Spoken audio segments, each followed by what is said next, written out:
Wett, das sind die Laker Girls.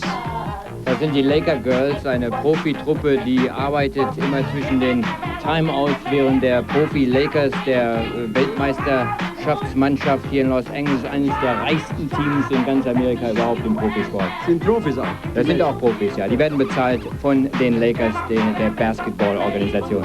Und was wir sonst jetzt gleich sehen werden, die Rollschuhläufer, die Basketballspieler, die Gewichtheber, die Bodybuilder, das ist ein Sport, der besonders in Kalifornien wie in keinem anderen Land der Staaten ausgeprägt ist. Ja, natürlich. Kalifornien ist das Sport oder der Sportstaat der USA, hier mit den 300 Tagen Sonnenschein, da vor allen Dingen an den Strandgegenden, Venice Beach, Santa Monica Beach, da sieht man das alltäglich.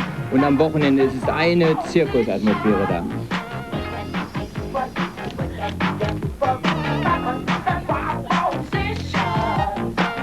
Was ist mit dem Basketballspieler? Der hat doch eine interessante Vergangenheit.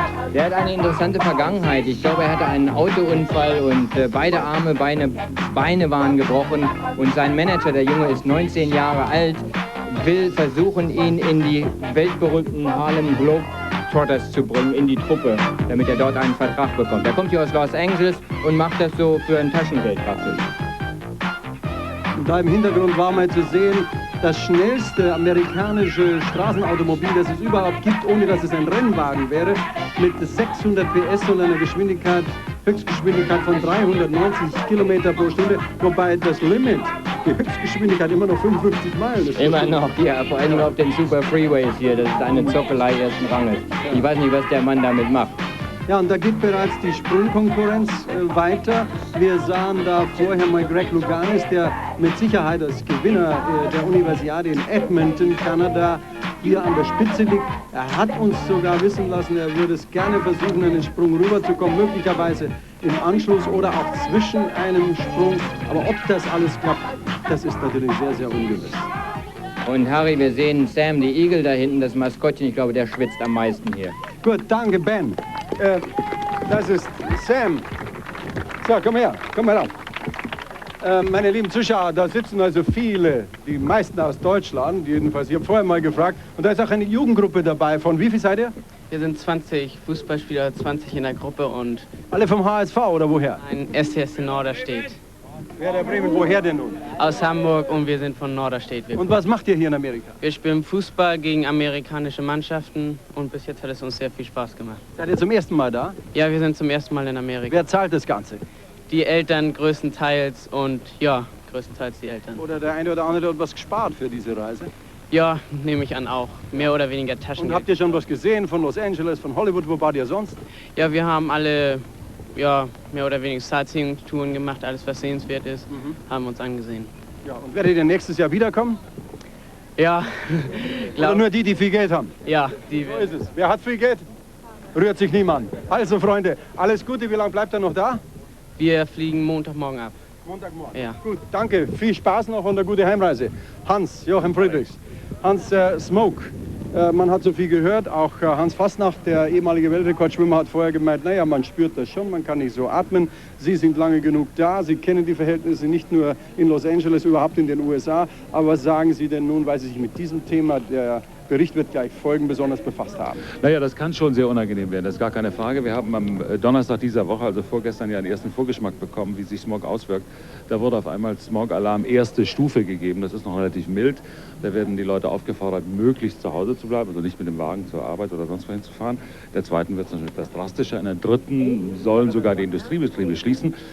Wie die Stadt sich verändert, wenn eine wirkliche Smog-Situation hier auftritt, die kann ja auch während der Olympischen Spiele im nächsten Jahr auftreten, das sollten Sie mal sehen in dem Beitrag, den ich zusammengestellt habe.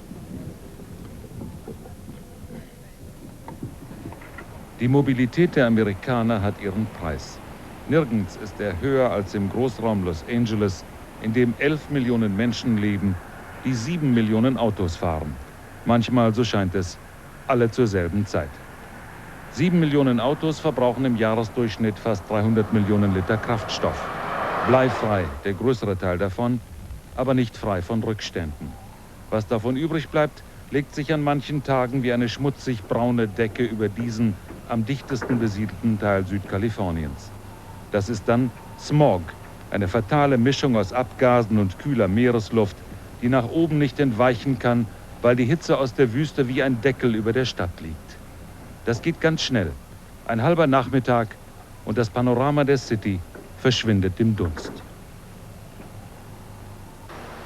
Bei Smog füllen sich die Krankenhäuser, vor allem mit Kindern und Alten. Aber auch den anderen wird das Atmen schwer. Ohne Sauerstoffflasche kommen viele nicht mehr aus. Ganz frei von Smog ist kaum ein Tag in Los Angeles.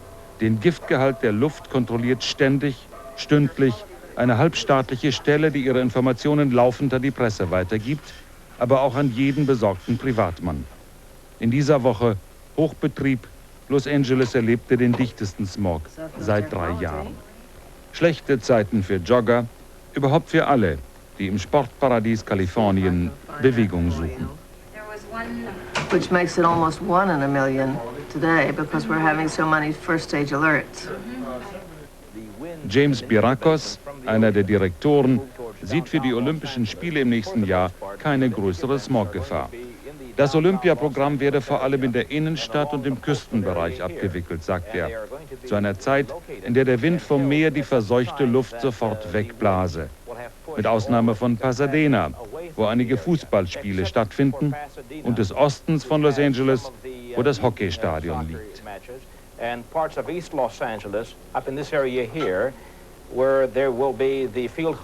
Die Reiterwettbewerbe in Arcadia können ebenfalls manchmal vom Smog betroffen sein. Aber die Gegend um das Olympiastadion, da wo die klassischen Wettkämpfe stattfinden, zum Beispiel der Marathonlauf, die sollte eigentlich keine Smogprobleme haben.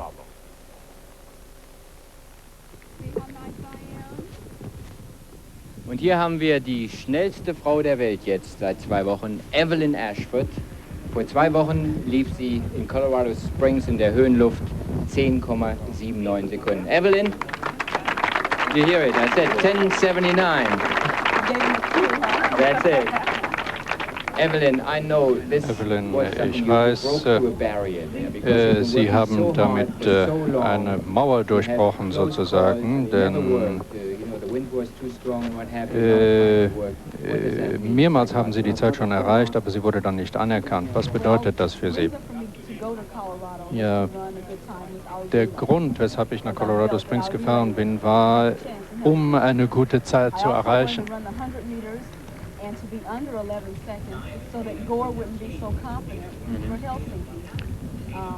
Und damit hat es dann auch geklappt. Das war für mich eine sehr große Überraschung für mich selbst und ich freue mich schon auf die Olympischen Spiele. Die amerikanische Sprintszene für Frauen wird zurzeit von ihnen beherrscht, aber es hat lange gedauert, bis es dazu kam. Ist dies nun wirklich der Wendepunkt, auf den Sie so lange gewartet haben? Ja, wir sind alle sehr erfreut darüber und ich bin davon überzeugt, dass wir nächstes Jahr noch besser abschneiden werden. Sie sind 26 Jahre alt und es gibt Sie sind etwas geheimnisumwoben, wenn ich das so ausdrücken darf. Weshalb ist das so? Ja, ich konzentriere mich sehr, sehr stark. Und zunächst einmal auf meinen Sport. Ich möchte so schnell wie möglich laufen. Das ist meine Ansicht. Vielleicht sollte ich etwas offener sein anderen gegenüber, aber das liegt nicht in meinem Charakter. Ashford heute Morgen mehrere Stunden Workout gemacht hat am Strand in Venice und so weiter und gleich hierher gekommen ist. Evelyn, we saw you. Evelyn, wir haben Sie vor 2 Wochen gesehen hier in Los Angeles. Sie wurden dort ganz eindeutig geschlagen. Ja, sie hat mich ganz einfach geschlagen. So einfach ist das. Hat das vielleicht etwas mit der Bahn zu tun gehabt? Nein, ich habe dafür keine Entschuldigung. Sie waren dem Tag einfach besser. Ich konnte nicht zum richtigen Zeitpunkt die richtige Beschleunigung erreichen. Können Sie irgendetwas sagen über Das Rennen in Colorado Springs. Ich habe es mir mehrmals angesehen. ABC hat es live übertragen. Von Start bis zum Ziel sahen sie ausgezeichnet aus. Ja, ich erinnere mich eigentlich auch nur an den Start und dann an das Ziel. An die Mitte des Rennens erinnere ich mich überhaupt nicht. Das klingt zu schnell. Ich glaube, ich bin gut gelaufen, aber ich glaube, ich hätte noch besser laufen können. Gott sei Dank hat es keinen Wind gegeben. Es war wohl die richtige Zeit. Von dem DDR-USA-Länderkampf, als Marlies Gür gewann. Und kurz danach dann kam der neue Weltrekord, den Evelyn Ashford in Colorado Springs aufstellte. Wir sehen ihn vielleicht gleich noch. Evelyn, die Privatperson Evelyn Ashford, was tut sie neben dem Training und neben dem Rennen? Was fangen Sie mit Ihrer Freizeit an? Ja, ich denke ans Laufen. Nein, das stimmt doch wohl nicht ganz. Was ist Ihre liebste Freizeitbeschäftigung? Ja, ich glaube, Sie waren daran interessiert, Kleider zu entwerfen. Ja, das stimmt, das interessiert mich weiterhin. Ich sehe mir gerne Modezeitschriften an, aber ich tue im Grunde nicht viel. Ray Washington, Ihr Mann ist bei uns.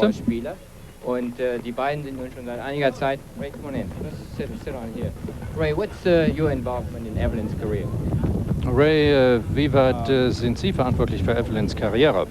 More of a supporter to her success. Ja, ich versuche, sie so weit wie möglich in ihrer Karriere zu unterstützen. Ich versuche ganz einfach für sie da zu sein und ihnen so viele Sorgen wie möglich abzunehmen. Aha. Er ist der ruhige, starke Mann im Hintergrund, oder? Ja, stark schon, aber ihr gegenüber schwach.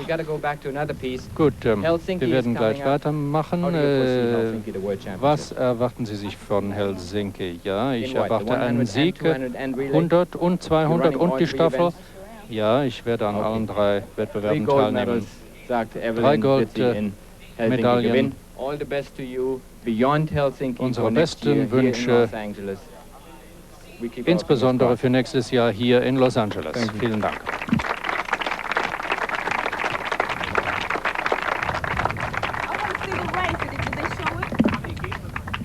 Harry? Sure. Harry, hier haben wir also nochmal Evelyn. This is off now, we are getting into this. May I be of any help? Okay, Ray, thanks a lot. Thank you. Ja, brauche mich gar nicht hinzusetzen, meine lieben Zuschauer. Da kommt noch Herr Tröger, Walter Tröger. Bitte nehmen Sie Platz, Herr Tröger. Das ist der Sportdirektor des Internationalen Olympischen Komitees. Setzen Sie sich hin, bitte. Und er ist gleichzeitig der Geschäftsführer, Generalsekretär, muss ich richtiger sagen, des Nationalen Olympischen Komitees von Deutschland. Nun werden die Springer unter Ihnen, das heißt die sich für das Wasserspringen interessieren, fragen, was passiert denn da drüben? Da passiert seit einiger Zeit, wie gesagt, das Springen. Aber man kann das, und das ist auch ein Widerspruch dieser Technik und des Zeitalters von George Orwell, wir können nicht 200 Meter etwa eine Schaltung machen